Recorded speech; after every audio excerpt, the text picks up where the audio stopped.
We're driven by the search for better. But when it comes to hiring, the best way to search for a candidate isn't to search at all.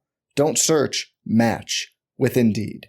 Indeed is your matching and hiring platform with over 350 million global monthly visitors, according to Indeed data, and a matching engine that helps you find quality candidates fast. Leveraging over 140 million qualifications and preferences every day, Indeed's matching engine is constantly learning from your preferences. Join more than 3.5 million businesses worldwide that use Indeed to hire great talent fast. And listeners of this show will get a $75 sponsored job credit to get your jobs more visibility at Indeed.com/Blue Wire. Just go to Indeed.com/Blue Wire right now and support our show by saying you heard about Indeed on this podcast. Indeed.com/Blue Wire. Terms and conditions apply. Need to hire? You need Indeed.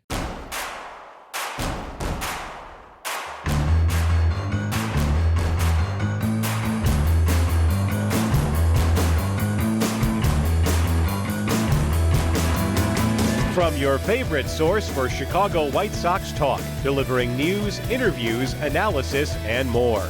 This is the Sox Machine podcast with your hosts, Jim Margulis, James Fegan, and Josh Nelson. Thanks, Rob, and welcome to a new episode of Sox Machine Live. I'm your host, Josh Nelson, and it's Leap Day.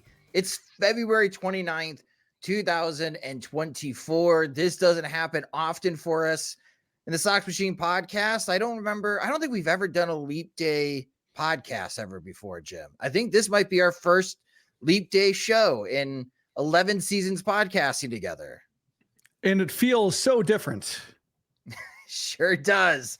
And of course, we're joined by James Fegan as well. And in this episode, we're going to be taking a look at the early spring training stats, because why not? Why not freak out a little bit on who's doing well?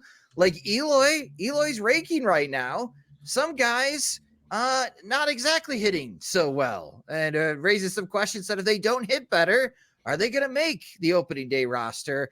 And Garrett Crochet makes his first start of spring training and impresses, especially striking out Shohei Ohtani looking in that start. We'll talk about those items in a moment, but first we're going to be talking about the MLB.com. A fascinating story was released looking at projected defense for this upcoming season. And the reason why it's so fascinating is where the White Sox rank. So as a reminder of just how bad things were last year, the Chicago White Sox, according to Fangraphs, were dead last in defense in Major League Baseball in 2023. Their defensive rating was minus 38.5. And according to MLB.com, looking at all the offseason moves that Chris Getz has made, a renewed focus on trying to get better defensively, the Chicago White Sox are projected to be plus 17, a 55.5 improvement on their defensive rating. And that puts them ninth projected in Major League Baseball. So the White Sox, at least on paper, are going to go from the worst in 2023, and now they are projected to have a top 10 defense coming into the 2024 season. So it begs the question, James Fegan, this was Chris Getz's strategy going into the offseason, kind of forced his hand after speaking to some free agents and them being very honest that I don't want to pitch for your team because the defense is horrible there. And he focused on trying to get guys in the offseason to help with that defense. So at least on paper, it seems that his strategy for this offseason has more merit than expected. Would you say the same? Let me immediately come with two devil's advocate arguments, or perhaps just regular commentary arguments. One is that White Sox front office also made it very clear that the defensive first strategy was a lot cheaper, and that's why something they're able to execute with their slash payroll. And so that was kind of like, and it, it's cheap and it might work good too, as might have been the order of the reasoning. And another way to look at it was, I believe that both a former podcast co-host of mine back from some era where before civilization, pointed out the Guardians and Twins are both rated above the White Sox in the same projection. That has everyone excited, so that the advantage that they might wreak out of it would be more or less being pursued more effectively by the main Guardians, that they're literal Guardians, but people guarding them from actually competing in the top of the division.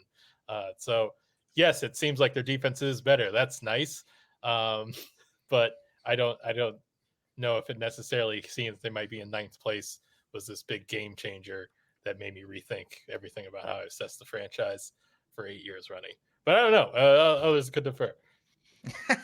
All right, so James is still dour about the White Sox defense and what it will mean for this upcoming season. Jim, what say you? Does this bring more merit to what Chris Getz was attempting to do this offseason? I think the pro Getz argument would be that the White Sox didn't do anything well last year. And so they're looking for like any kind of strength, anything to build around. Like a lot of like, when you look at the White Sox individually, there are a lot of guys where you say like, what do they do well? Like, what does Andrew Vaughn do well? He doesn't really do anything well. What does Eloy Jimenez do when he's not getting the ball off the ground? He's not doing anything well. So like you could, whether you're assessing it individually or as a team, this team had really no calling card. So in an attempt to give it one, even if it is the cheapest one, I can, see why in a year where they're just trying to change their identity, probably wait out Pedro Grifol a little bit because they might have to hold on to him, and there's no use burning a new manager in a team that's going to be overhauled anyway. You have a Dylan Cease maybe to trade. A lot of things still yet to happen. So if you're trying to kill time, this isn't necessarily the worst way to do it.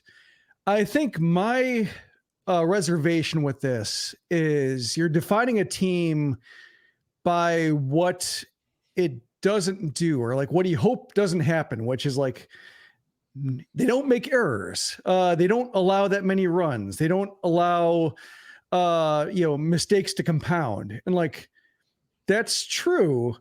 But if they don't do anything else, like if they're not going to score a lot of runs, if they're not going to like strike out a lot of guys or be overwhelming on the pitching side, you're basically putting a lot of stress on the defense to come through every time. And as we saw, like in the second spring training game where they had like two error sequences that just immediately brought back memories of, so many years before, immediately pointed and say like, well, I guess nothing's changed. And, they're allowed to screw up on one hand. On the other, once they screw up, where do they have to go? If they're not scoring runs, if they're not striking guys out, like they're putting all their eggs in this basket to where once some form of stress causes some crack in the balsa bridge, that it's all going to come tumbling down. So I think that's really the flaw in the plan, in my estimation, is that if somebody gets injured, if they have like, they're down 2 starting pitchers, if Eloy gets hurt again, all of a sudden you're seeing this day in and day out of just like, they better not make any mistake or the whole house of cards is going to come tumbling down. And we've seen that before, to where just like so delicately built to where they can't really afford any kind of either on-field mistake or setback to the roster. So to follow up, Jim, are you coming on the perspective of like the White Sox being a contender this year in that argument? Because it sounds like, because from my perspective, right, Chris Getz is trying to change everything. And this is going to require baby steps. And the first step that he's willing to take is, let me improve the defense. Yes, we will address the offense. We will definitely need to address the pitching. But man, if free agent pitchers don't want to sign with me, no matter the quality of the starting pitcher, because the reputation of the Chicago White Sox is our defense is horrible and nobody wants to pitch for us, especially when you consider how the ball flies out of the ballpark, especially in the summer. Like, I understand when he shared that information, why he went in that direction, Jim. And he doesn't like this team. And I'm not even totally sold now that he believes that this team has much of a chance contending.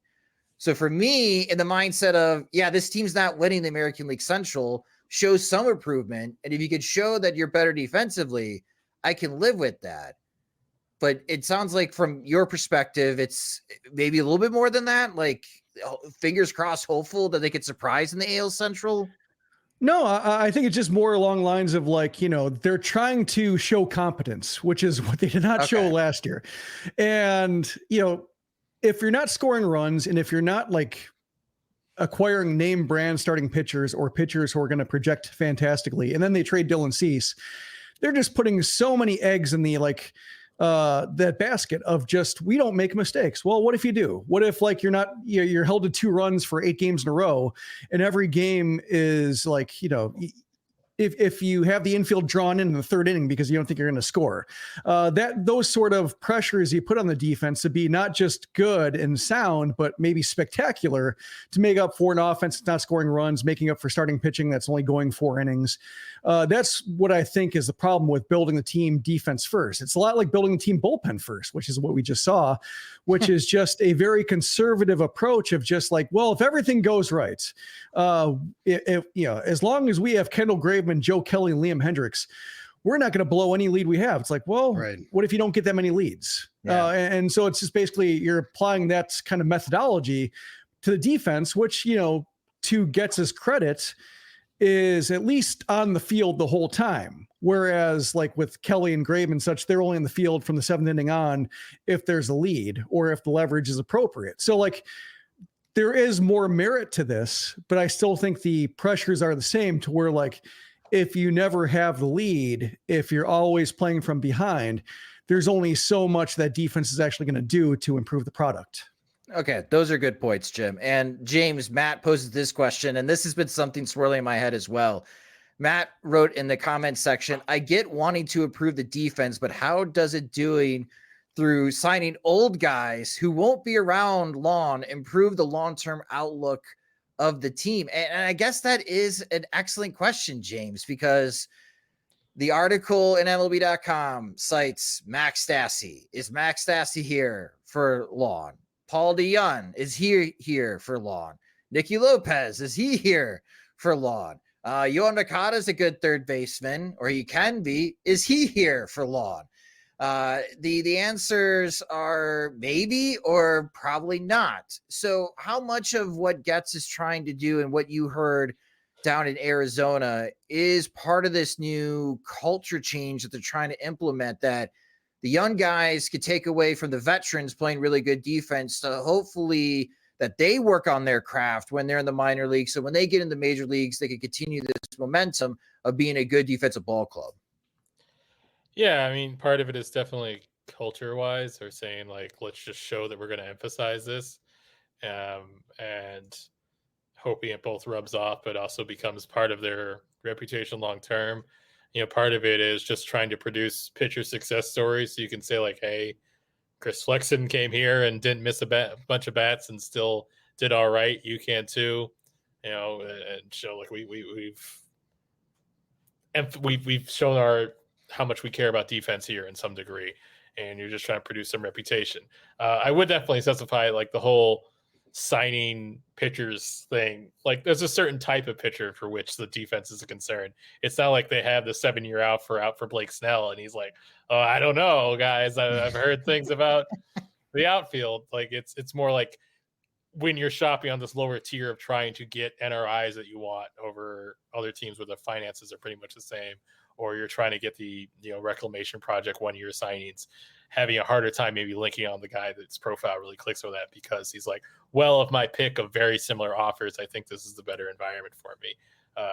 I think that's more the shopping where they get affected and annoyed, and certainly like where the bulk of their shopping was this offseason, why it's a specific nuisance at this time, but it's not like this. I don't know if it'd be the reason they didn't get Zach Wheeler necessarily. So, okay. Who knows? But what was the original question? Long term. So one of the reasons I agree with the premise long term is that you're still facing kind of a near future where probably the most exciting hitting prospects in the organization that you're viewing to be your next core are fairly bat first. Like Coastal Montgomery, like even if it all works out, like he's a 6'5" shortstop. He's not like This is not like your typical Prowl that you scouted him for defense and it turns out that he, takes pitches. This is sticking to that project is specifically like trying to jam this bat into where it'll produce the most value. Like Brian Ramos has done a lot of work to be a solid third baseman, but like definitely what we're excited as a plus part of his profile is the offense carrying the defense. I think Edgar Harrow, I think he could definitely become an average defensive catcher, but like he's not like this super athletic, like quick mover behind the plate where he's going to like be a Gold Glover. I don't think it's an offense for his profile. You kind of have that a lot in what seems like your impact talent that's near Major League Ready that's supposed to be turning this around sooner than later. So how the standards that they're applying this year are going to like extend to that, I'm really curious, because theoretically it should be like a far stricter grading curve for Montgomery being Major League Ready defensively than it probably would have been under the last administration. And let's see if they actually stick to that, because I think Colson Montgomery might force them away from this, at least expose some of the limitations of their commitment to this mindset.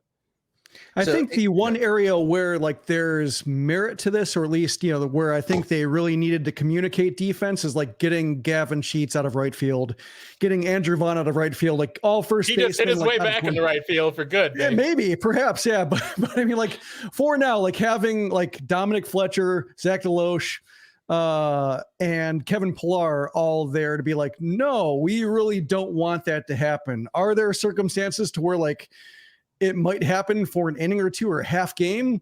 Sure, can't rule it out, but just like at least they've communicated that like the Rick Hahn, Kenny Williams mode of just like, when it comes to like any kind of defense on like outside of like up the middle is like, we'll figure it out, and just going nowhere with it, I think is really something worth communicating. And then we'll see like, should plan A, B, and C not work for right field, then I guess we could be back at square one. But I do appreciate that. I think more so than any other position on the diamond.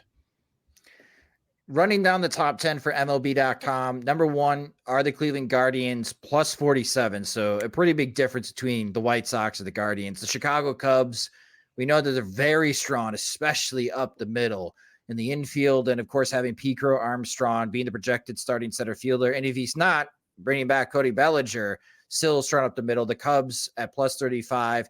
And then you've got the teams that made it to the World Series last year, 3rd and 4th, the Diamondbacks and the Rangers. The Rockies are tied with the Rangers, the Yankees, Blue Jays. The Twins are ahead of the White Sox. But there was this note for MLB.com that there's a wide error bar when it comes to the Minnesota Twins, because there's so many ifs coming into this season, health-wise for the Minnesota Twins. And there are some serious questions about depth again. And they just got Manuel Margot, do they not, in a trade from the Dodgers? So it kind of raises questions again. How often is Byron Buxton going to play in center field again? So even though the Twins are ranked ahead of the White Sox at this moment on paper, there's some concern, at least the projection system, that it could be a wide range. If the Twins are healthy, they're going to be strong defensively. If the Twins are not healthy, that's going to be a problem for Minnesota in 2024.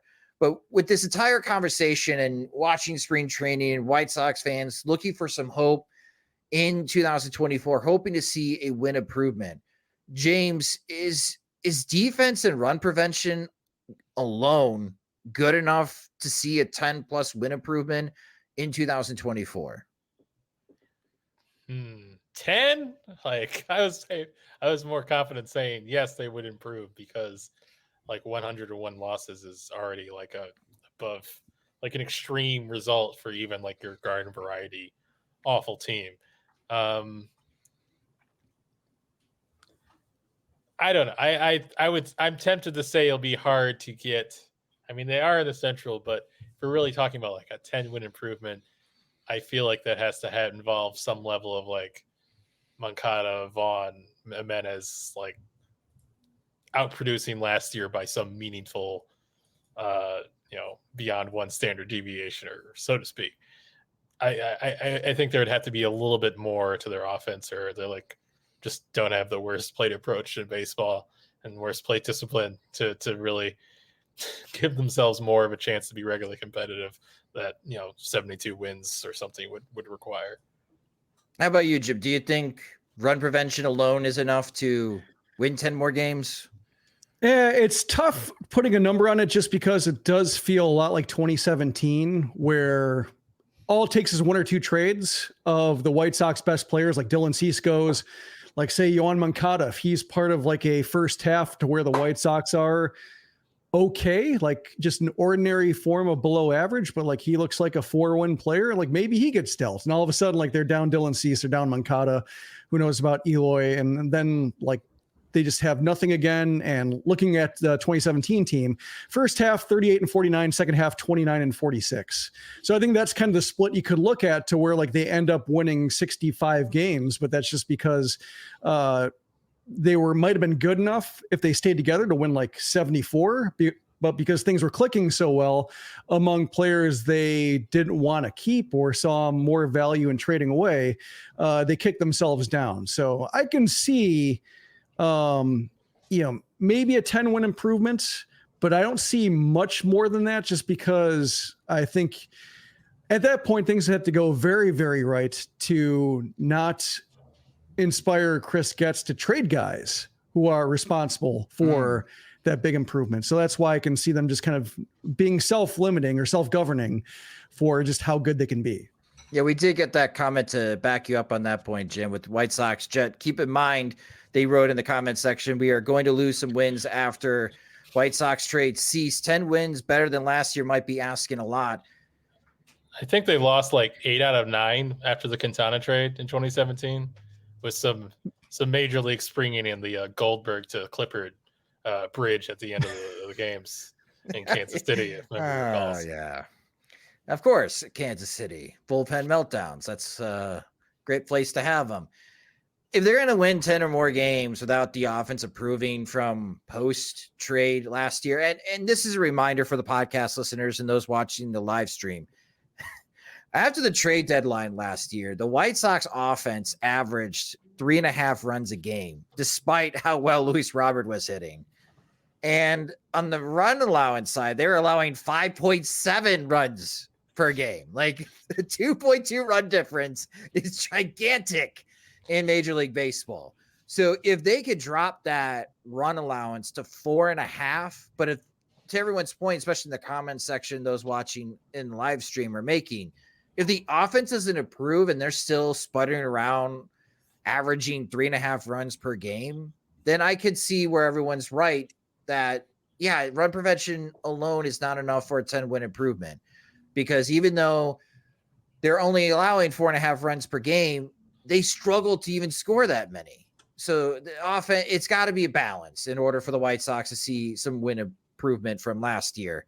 And on that balance, maybe the White Sox are getting some good news, because Eloy Jimenez is raking in spring training, and he had another big game today in the split squad action. And Eloy so far, again, it's very early. It's just 11 at bats, but Eloy's 7 for 11 to start spring training. No homers yet, but he's got 5 singles and 2 doubles, and he's driven in 6 so far. He hasn't walked, but he's only struck out 1, so he's making a lot of contact early on in spring training.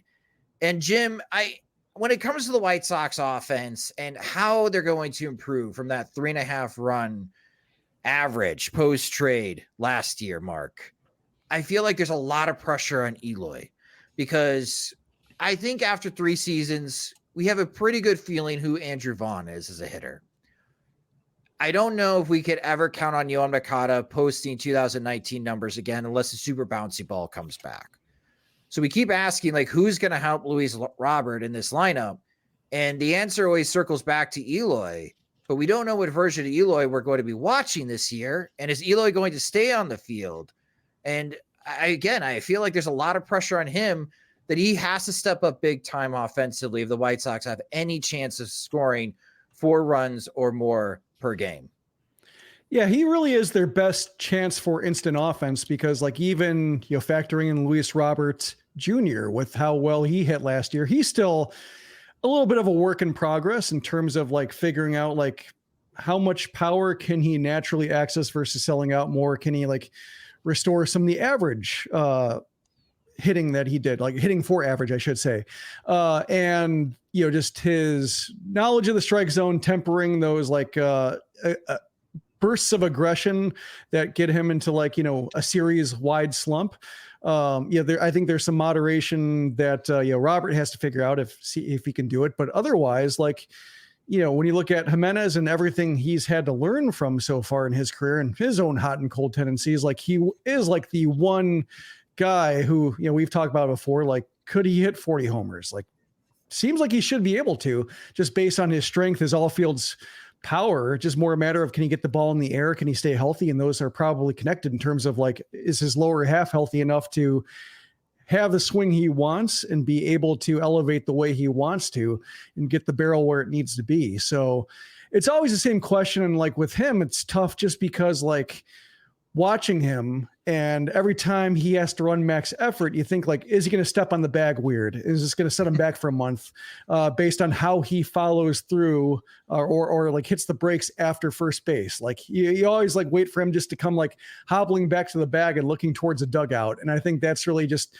the unpleasantries of watching him, is just waiting for that bad step to just undo all the progress he's made. So that's why I want to temper my enthusiasm, but it seems like, based on natural abilities, based on the,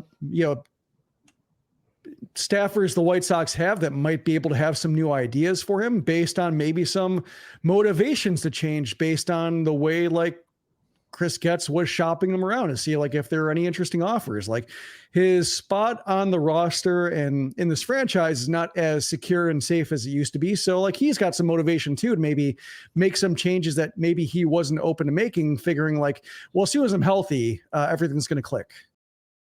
We're driven by the search for better. But when it comes to hiring, the best way to search for a candidate isn't to search at all. Don't search, match with Indeed. Indeed is your matching and hiring platform with over 350 million global monthly visitors, according to Indeed data, and a matching engine that helps you find quality candidates fast. Leveraging over 140 million qualifications and preferences every day, Indeed's matching engine is constantly learning from your preferences. Join more than 3.5 million businesses worldwide that use Indeed to hire great talent fast. And listeners of this show will get a $75 sponsored job credit to get your jobs more visibility at Indeed.com/Blue Wire. Just go to Indeed.com/Blue Wire right now and support our show by saying you heard about Indeed on this podcast. Indeed.com/Blue Wire. Terms and conditions apply. Need to hire? You need Indeed. It's only a kick, a jump, a block. It's only a serve. It's only a tackle, a run. It's only for the fans. After all, it's only pressure. You got this. Adidas.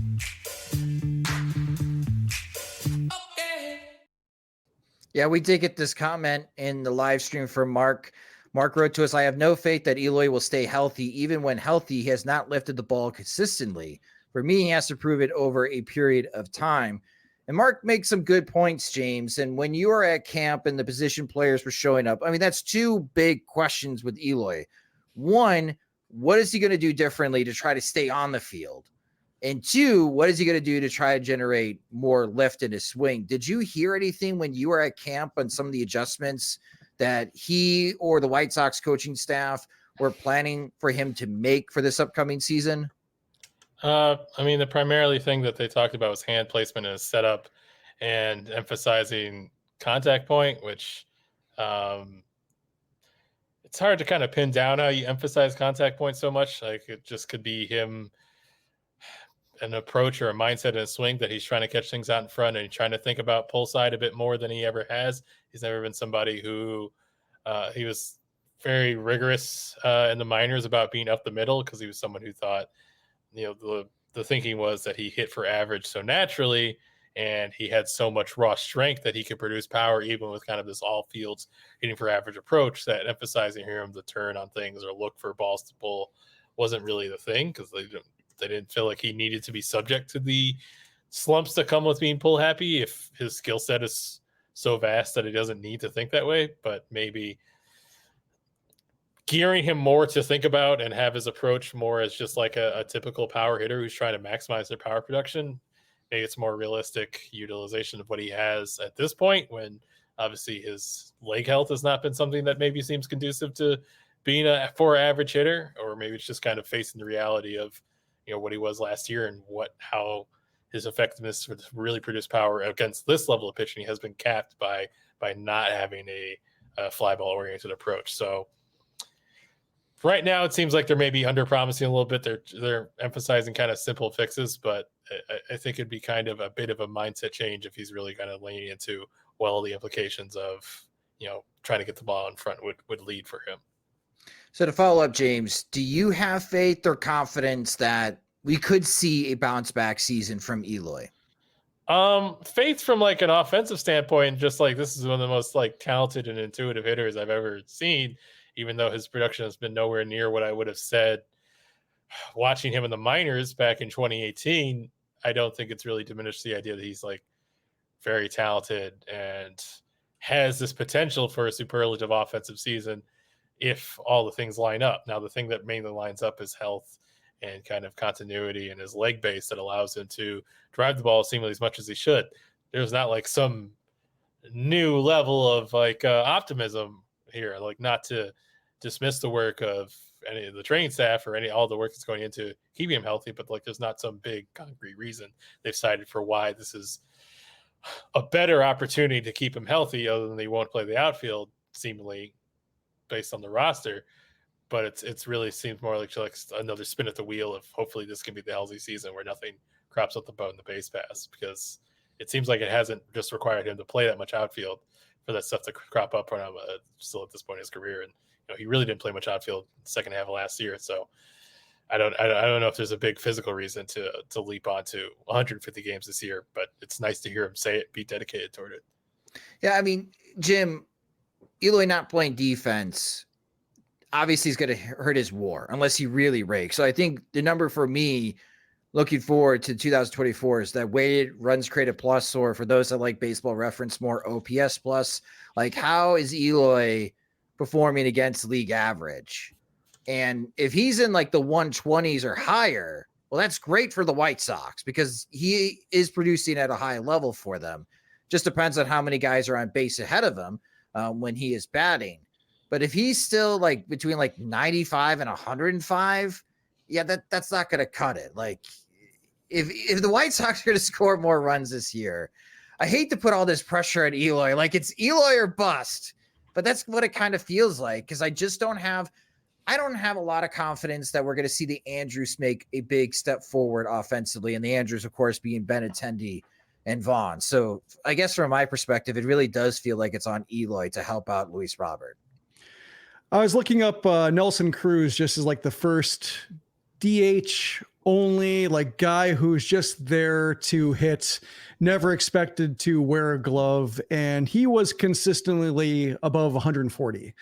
So I think that's kind of, okay. In terms of like at least OPS plus, I looked at that, which kind of, I think, matches for power hitter well enough when it comes like, whether it's WRC, WOBA, et cetera. But like along those lines, that's kind of what I'm thinking. Like he eventually has to get to be like somebody who's a fixture, like maybe not year in and year out the way Cruz was, because Cruz is like borderline Hall of Fame talent. I don't think he has like a Hall of Fame career, got started too late, but like the consistency he showed between like, ages 30 and 40 are Hall of Fame caliber. Like oftentimes that like 10-year section can be found in so many Hall of Fame profiles. So I think that's kind of what you have to find. Like even like a Travis Hafner or something like that, short-lived, like they were, 140, 150, like okay, even if their bodies couldn't quite hold up. So I think like one of those two cases, if he's never going to be playing outfield in a meaningful way, like he has to start hitting like one of those guys, I think, to be somebody who you build a lineup around versus like somebody who after this contract is up is more or less like a 1 or 2 year guy kind of floating around. Like, JD Martinez, I guess, would be another one along the same lines, but like Martinez accessed that 140, 150 OPS plus 40 homer type power. So I think these standards, as like defense becomes a non-existent part of his profile, like sure, like 120, 130, 450 games would be a good start. But I think like eventually in order to meet what he was expected to do, like he has to like set some kind of like, I guess plant some sort of flag when it comes to either his durability or his athleticism or just like well-roundedness to be able to offer something besides like power, because I think, maybe that profile is not going to be one that teams are going to clamor for unless like they just treat him as an upside play for 1 year at a time. This comment made me laugh from Michael. Eloy, Robert, and Mikata each have the goal of playing 150 games in 2024. The probability of me hitting big on the lottery is far greater. Yes. It's a parlay, right? Have you parlayed them together? Yeah. Big odds in your favor if they could all three do that. And I mean, if they perform well, maybe a couple of them will play 150 games, but maybe not all with the White Sox. Let's talk about who is cold. And James, I don't know if Kevin Pillar, if his status of the 26-man roster is in jeopardy, because the White Sox could use a dependable fourth outfielder, especially if Luis Robert were to get hurt mid-game, to have somebody that could quickly come off the bench and play competent defense. But Pillar's 1 for 11 with 7 strikeouts, and his bat looks slow in spring training games. If he doesn't hit this spring training, is he in danger of not making the opening day roster? I mean, sure. Like if it's just the whole spring training of whiffing at a 60-70% clip, then yeah, I think that would factor in at some point. I would have to think. If you get up to like 30-40 play appearances of looking like the equipment manager slipped on the field, then yes, I think it would be a concern. But as far as like a week of play, 3 games of at-bats, I think this is probably the time of year where they're like openly acknowledging that hitters are, I don't know if it's hitters behind pitchers, or you can twist it wherever you want, but like if he's just not timed up yet, I don't think we've reached a meaningful sample size yet. Size of time to say like this bat is cooked, get off, pack your stuff and get off the field. But yes, surely it's possible that, projected out over 5 weeks, that's a level of tanking Cactus League that would be problematic. I assume it's possible. I don't think I'm on the watch list yet, and I don't think it's really just how you have to look at a certain stretch near the end to say like I found my timing, especially 12, 13 years into his career. With the already the understanding of what he's here to do. I mean, if Eloy was like over 11 with 7 strikeouts, I imagine we'd be descending to a new level of spring training panic. But the level of identity, the identities of each player is probably give them a certain different kind of grace. Well, that's why I preface, because like Pillar's here to help with this whole defensive mindset for the White Sox. He's not here to be a big producer with the bat.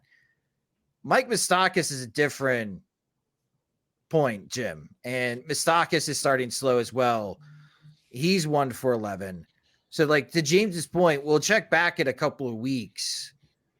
But in my mind, when they signed Mike Moustakas to that minor league contract, I'm thinking, yeah, he's going to make the 26-man roster. Pedro Grifol needs allies, James. What are you going to add? Well, just like Moustakas is a funny person to transition to, because when they added him, where Daryl was asking Getz, like, first base, or you think he'll mix in some third? And like Getz literally said, like, let's just see where his bat is, and then we'll go from there. So it's like the polar opposite example of the player. Okay, so Kevin Pillar, not so much. You're saying Mike Moustakas very much. Like this is a concern if he doesn't start hitting. He sounds like someone that maybe needs to show a little little juice offensively to really stake a claim. I think if he goes like 5 for 60 for spring with like 30 strikeouts, and they're saying like, oh, we think he can give him some thunder off the bench, that would be a little bit more typical optic wise, but we'll see. Okay, got it. So that I'll skip my Mike Moustakas question to you, Jim, unless you want to chime in on Moustakas and Pilar.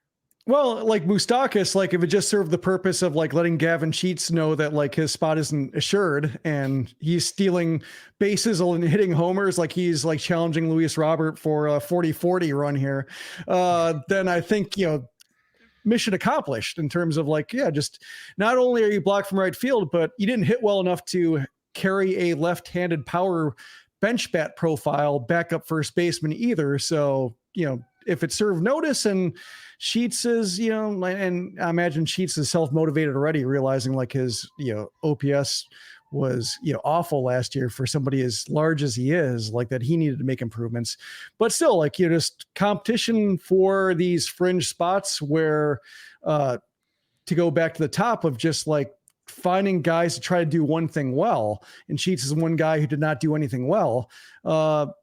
Any competition helps in that regard. If I get managers of your vote again, I'll have to consider the way Grifol has lit a fire under Gavin Sheets in late February here in a way that's immediately turned up results. Michael in the comment section posted this question to us. Realize it's early, but do you guys have a dark horse to make the opening day roster? I mean, on the pitching front, that should be pretty easy because as James is going to get into here in a moment, it might be who is alive at the end of spring training for the White Sox on who makes the opening day roster. But on the position player front, Jim, do you have a dark horse? Do you have someone that we haven't talked about yet that you think could make the opening day roster? Not, I don't think, or I think the competition is so wide open that it's like, it's hard to feel like there's any real dark horse. It's more about like guys versus the field. If you're betting on them, like, I don't know if I would want to say like Danny Mendick is a great opportunity to make this roster. Like I can see somebody besides Danny Mendick making the roster, but like, would I bet on any individual person besides Danny Mendick making the roster as like a utility infielder?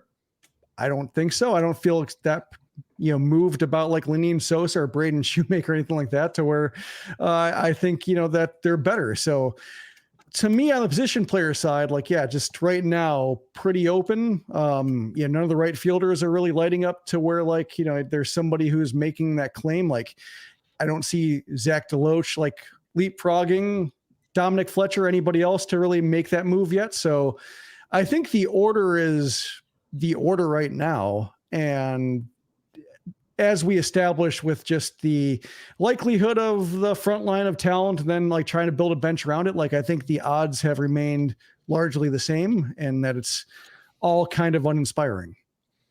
James, do you have a dark horse for the position player side? Position player side? Darn it. I was like, I know you're ready for the pitcher. I was entirely focused on the most ridiculous pitcher answer I could conjure. I literally was writing up a piece about Mendick for tomorrow that was like kind of just looking at the roster like he's got to feel like this job is his a little bit. This isn't like it's very, it could easily be very cut and dry in the sense that it's a little bit dependent on their willingness to maybe open up 40-man spots because maybe there's a vertical limit to that at some point. I feel like if you're adding both Mendick and Pilar and then God knows how many relievers.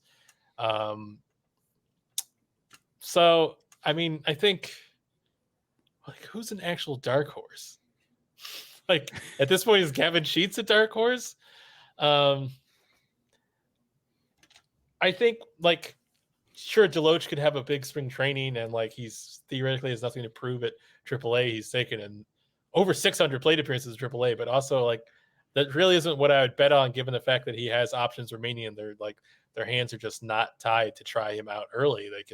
They can totally stall that out and like wait till there's a more sustained window of playing time to give it to him. So I don't know why they'd make it. Oscar Colas, dark horse? Like that would be one, I think. Based on all the rhetoric around him. That would be wild.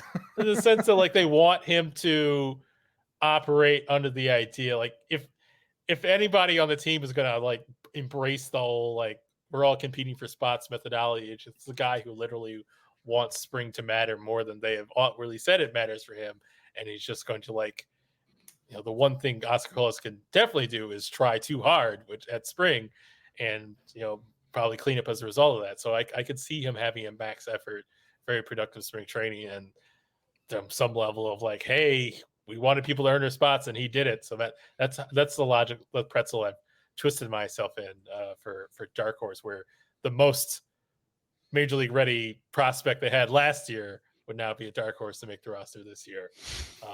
In a way I can see happening, I guess. All right, so let's transition over to James Fegan's I'm not kidding, dead report. No, update here on the pitching front for the White Sox. I know I joke. It's going to be whoever survives spring training. But it sounds like we're getting some more news. I mean, Jesse Schultens is undergoing Tommy John surgery. That's the second White Sox pitcher already in spring training that needs Tommy John. What else are you hearing on the injury front on who might not be ready by opening day, James? I mean, like the two people they've lost, like obviously Tommy John is a huge blow to their depth.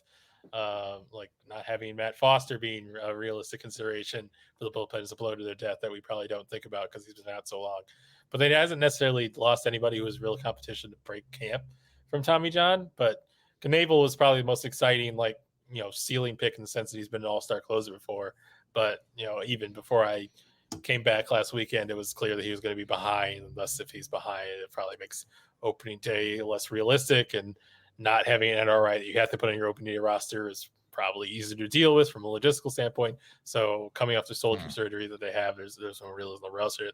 Based on what Scott Merkin reported today, it doesn't seem like that timetable is moving up anytime soon or looking geared towards being opening day ready. But Daryl Van Schouwen, the Sun-Times, reported that both Lambert shut down for 2 weeks with shoulder stuff, and Barlow was shut down indefinitely for shoulder stuff. Barlow being former closer for the Rangers, somebody who thought they could tick their velocity back up with some mechanical tweaks, and just has some major league experience more than most of the candidates in there. Really seemed like somebody that maybe you could see providing a solid average or above average major league relief season, and thus being a trade asset at the deadline for some sort of small flip if things click right with them. Now it sounds like, let's see if he pitches this year kind of situation. Oh, great. It's like, well, like if he's being shut down indefinitely in spring, then you're in a battle to actually figure out what the timeline is. And then what does it look like if it's shoulder stuff after that? Like it quickly accelerates to how much that he can really be a factor if shoulder stuff is cropping up the spring. Not that I've heard that he's out for the year or anything like that. I'm just logically mapping it out of like, it's hard to necessarily pin him down as like counting him for innings at this point. You have to see how things shake out. All right. So promising. It's a great question. Like, who's a dark horse who's going to be making the roster of the position player side? Let me rephrase this. Barlow was ineffective last year to the point where getting like DFA to being in AAA. So you're looking for him to be sharp coming to the camp. For him to be shut down and definitely with shoulder issues makes it seem like it's going to be this very long bridge. So you're actually seeing like how effective they can get him up to be to where, how long into the season is that, and how does he crack into the mix becomes very hard to project. Yeah, no, absolutely. I'm making a joke, Jake. It's like every week now. It's like, hey, all these NRI, all these veteran guys that they signed, maybe they can help bolster the bullpen. It's like, who's going to survive? I was looking forward to like a July confrontation with Barlow in my mind, where it's like it's become like, I heard you said on a podcast I was dead, like sort of. It's like, no, I was just talking about indefinite process. Yeah. No, I was going to bring it up. It's like the better question is who's closing games for this team, Jim, going into the season? Because people are going to be drafting fantasy baseball teams pretty soon. I don't know if you would want the White Sox closer anyways. Well, yeah. I mean, like, what was the team leading total? 8 last year? Did someone get to 10? I thought we had that conversation. Nobody got to 10? Kendall Graveman got 8. Kendall Graveman got 8. That's right. Graveman led the team. Santos had 5. Yes. And based on like Griffol's very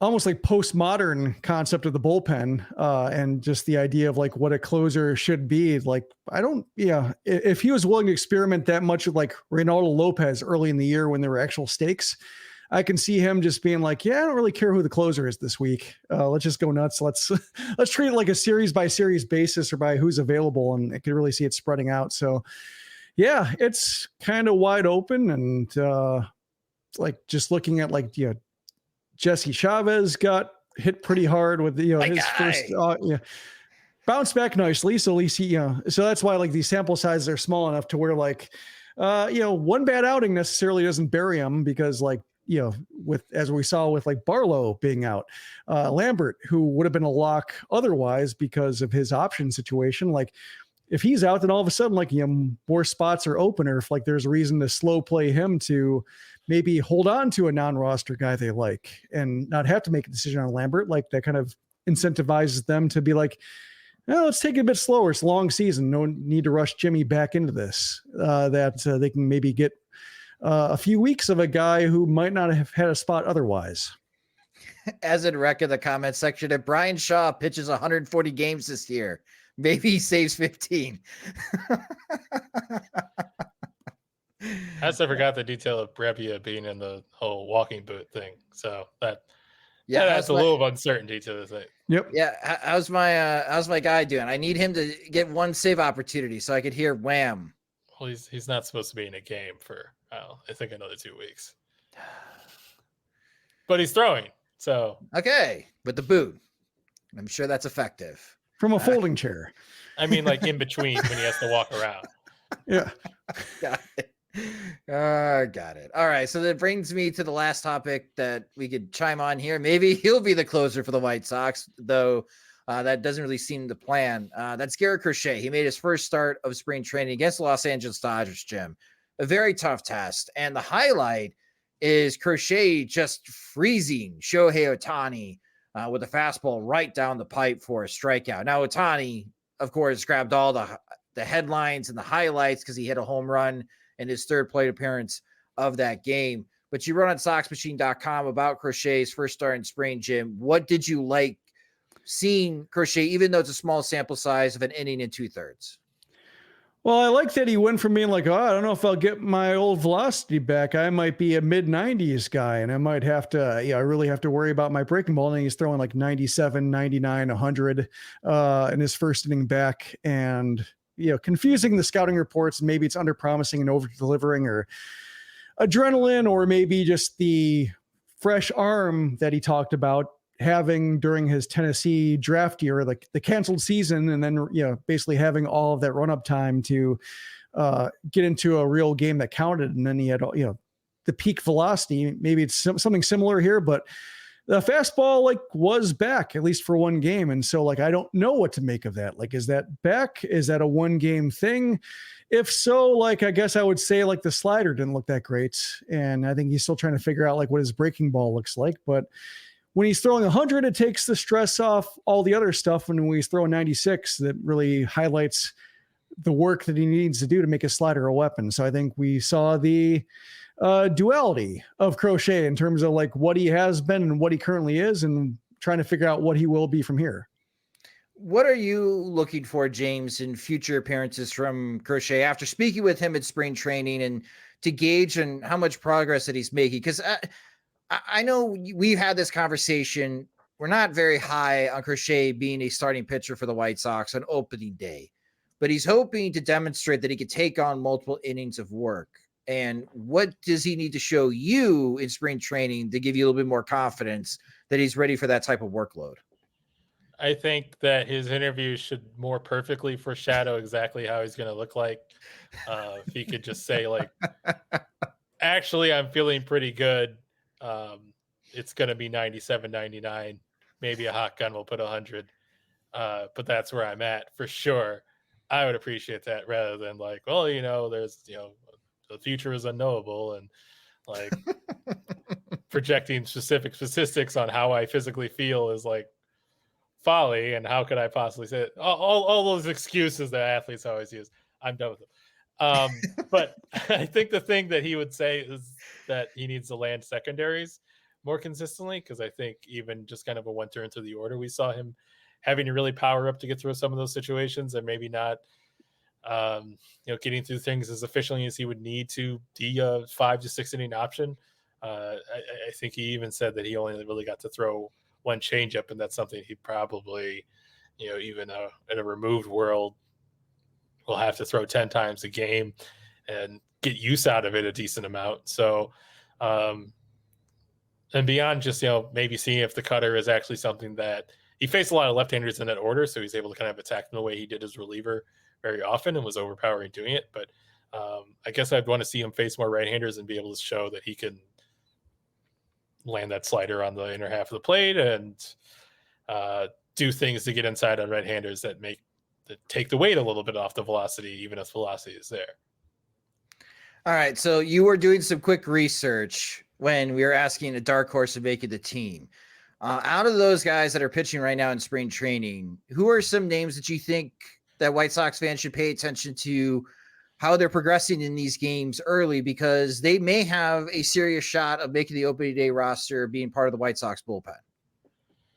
I mean, if Spieth is like overpowering, Spieth is overpowering. If Spieth is in the zone, that gives you a guy who has kind of this high level stuff that maybe offers more ceiling than some of their other options. So he'd be something where if I think like, man, he's really throwing a lot of strikes, like not necessarily just getting out of innings, but like is locating or seems mechanically synced up, that probably he's kind of a high risk guy in terms of like what he's going to look like in a given day. But if he's in the zone, I think he has like a chance to be kind of like a fun reliever in a way that allows him to make the team out of camp. The maximum obscurity and like the weird backstory I was going to go with was Jake Cousins, and I had to look that up again because I'm always tempted to call him Scott Cousins, when really that's just the person who took away plate blocking from us. So future generations won't be able to appreciate human car crashes and the way that we did growing up. But just because he was someone that like the baseball reason is that he's been someone who talked about that the White Sox recommended like seam shift wake as something he could utilize, which is like the first time I ever heard like seam shift wake said in a White Sox clubhouse before. And it would just be intriguing what that looks like, since he's been kind of this big stuff guy that like it was really something that they thought might help him command the ball and be in the zone, since he's been someone who's struggled with walks and control like his entire career. It'd be fun if it magically unlocks something in this way we haven't seen guys unlock stuff in the town. But really, my real theory was it's a difficult time for the White Sox. They're trying to convince the fans to have a connection with them to commit tax revenue or hotel taxes to them indefinitely. They're trying to get people back out to the ballpark. What more would re-inspire the entire city than having one of Park Ridge own Jake Cousins on the White Sox? Yeah. Surely the entire suburban population would mob to the stadium to see their prodigal son return. So that'd be my reason why he would be someone to watch. So Jake Cousins would be Park Ridge. Nicky Lopez is Naperville. Paul DeYoung's from the area too, isn't Antioch. he? Antioch. And all those Illinois State alums. Yeah, make your way down. Support your guys. Seam shift wake. You want to quickly describe what that is, James? Because this is a pretty popular term, pitching terminology right now when it comes to development, not just to the majors, but like all the way through even to prep pitchers as well. This is something that they're starting to focus on with their coaching. I'm probably not very good at defining it, other than like it's affecting the seams in the way to change the movement path from what your eyes would perceive as like the natural way. So I'm gonna have to watch that freaking video again about explaining it, but it's a way to like add a different level of like unexpected run and movement on pitches, and that's atypical from just like seeing the spin or the spin direction and guessing where it's going to be. So it's not something I've had to talk to players a lot about around these parts. So I didn't learn it as well as probably Saad of Sharma did. But it'd be cool if it became a factor in getting guys in the zone and embracing kind of the run on their pitches. I know, with Brian Bannister into the fold, we're now going to have to like catch up to all these fancy terms and the forefront of what teams are doing on the pitching front. Because the White Sox have always been like trying to play catch up because they've been more old school. But it warms my heart to hear that, because I'm not very familiar with the gym, but this is something I keep hearing, like especially when watching college baseball games. Arkansas's pitching coach has been focusing on it. Wake Forest has been focusing on it as well. And reading prep reports, there are some scouts and the prep sites that are mentioning this phrase, even for like 15 and 16-year-olds now, looking ahead to the MLB draft. So it'd be kind of fun to do some research and provide that knowledge to White Sox fans that may not be very familiar in this term that's being more popular. It kind of reminds me of when Theo Epstein took over the Cubs, and that was around the time where like there were some, I guess the wall between bloggers and the media was starting to fall, but you still had like some old media types who were like, wins above replacement. What's that? War? What is it good for? Ha, ha, ha, ha, ha.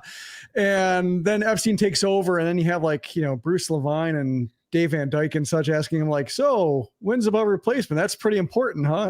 And I'm just thinking like, he's probably, has 5 billion other metrics that they use internally that nobody knows about yet. And it's just starting to get out, but it's like, kind of had to indulge those questions. So I imagine like, when it comes to seam shifted wake, it'll be kind of a similar divide between like, people translating on the outside versus what they're actually doing with the information on the inside. I just want to see like, if we get a Jake Cousins bullpen, will Josemar Kazin join him? Cause then you could have, Cousins kind of like remind me of when the White Sox back in the aughts had Jose Valentin and Joe Valentine in the system at the same time, and thinking like, it's just a nice little English to Spanish translation, or like, the Simpsons reference, non-union Mexican equivalent, which is what jumped out to me. But yeah, it's kind of along the same lines, except it would be Cuban in this case.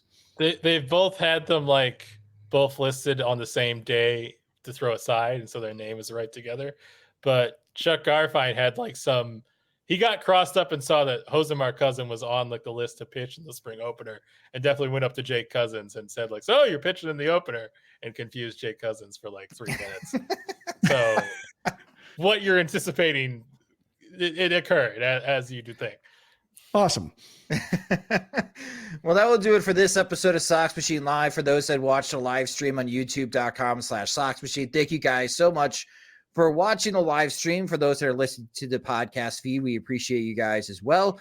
If you want to get a chance, you could watch this live on youtube.com/Sox Machine or at soxmachine.com, but we always upload the audio recording into our podcast feed in case that you missed it. A couple of announcements. One, we still have our live podcast that we're going to be doing at the Remova Theater on March 27th. It's opening day eve, along with our friends from the 108. We're going to have some special guests. We're going to be making that announcement soon of who will be joining us to get ready to go for 2024 regular season. Tickets are just $22. You can buy them at removachicago.com. They'll be $25 the day of. Again, that is Wednesday, March 27th. Doors open at 7 o'clock, and the show will start at 8 o'clock at night. And of course, a huge thank you to our Patreon supporters. For those that have signed up recently at patreon.com/Sox Machine, we are inching closer to our second milestone. That will make it easier for us and affordable for us to send James out on the road covering the Chicago White Sox. If you are not supporting us on Patreon and you want full access to our White Sox content, it's just $5 a month. You go to patreon.com/Sox Machine. We have additional tiers, so if you want more, you get more from us. We have a $10, $25 tier. We also have our Veterans Committee, which they serve as our board of directors for Sox Machine, and they're part of our group chat, and they have direct access to James Fegan's hooligans and shenanigans and all the fun stuff that he loves to not put on the record that he texts to the group chat. So if you're interested in that, you can reach out to us again at patreon.com/Sox Machine. And again, you can subscribe to the Sox Machine podcast wherever you listen to podcasts, such as Spotify and Apple Music. And for those that do watch our videos, such as like our 2024 MLB draft coverage, subscribe to our YouTube channel at youtube.com/Sox Machine. Sox Machine Live is a production of SoxMachine.com. You're over all things Chicago White Sox baseball and part of the Blue Wire Podcast Network. Alongside Jim Margulis and James Fegan, I'm Josh Nelson. Thanks for watching and listening.